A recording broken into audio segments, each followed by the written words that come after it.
was Christmas time on the island of Sodor, and Sir Topham Hatt's engines were busy. The snow made their journeys difficult. They had to work hard to deliver passengers and goods to their destinations on time. This made the engines feel very reliable.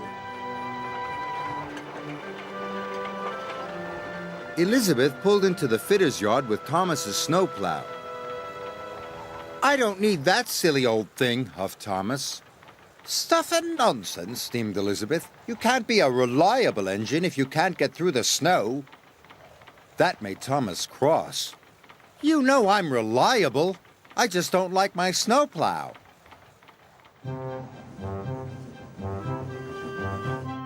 "Elizabeth is rude," Thomas chuffed. "And this snowplow makes my buffers ache." Later, Thomas saw Sir Topham Hatt talking to Elizabeth.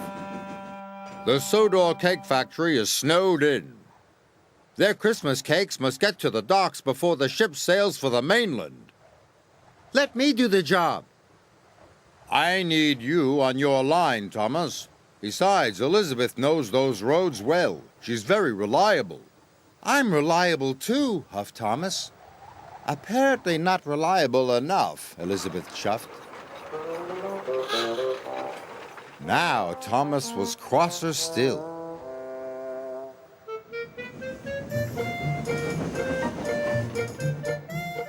The snow was heavy, but Thomas arrived at every station right on time.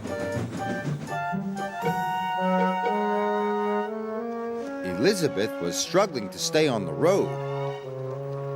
Her wheels did not like the slippery ice at all.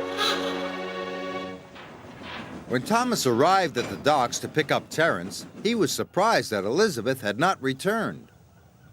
"The ship will miss the tide," said the dock manager. "And the children won't have their Christmas cakes. Thomas, go and look for Elizabeth at once." "Yes, sir," answered Thomas. "Perhaps Elizabeth isn't so reliable after all," he whispered. At the cake factory, Elizabeth was piled high with crates of Christmas cakes. "Sir Topham Hatt's counting on me. I mustn't be late." She chuffed onto the icy road. Suddenly, she was on a steep hill. Her driver applied the brakes.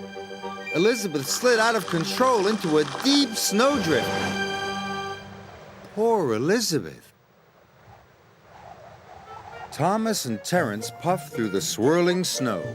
They couldn't see Elizabeth anywhere. Soon they spotted her driver. He was standing by the level crossing.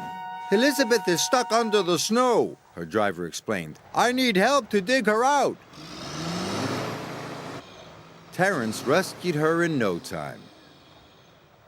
"We will have to hurry," said Thomas.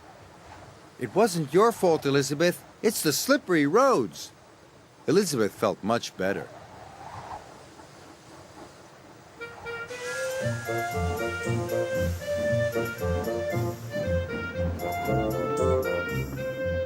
Thomas chuffed and puffed as fast as he could. They reached the docks just in time. Sir Topham Hatt was delighted to see the bakery crates and that Elizabeth was safe and well. "We'll get you unloaded immediately." "Now the children will have their Christmas cakes," said Thomas. "Well done," said Sir Topham Hatt.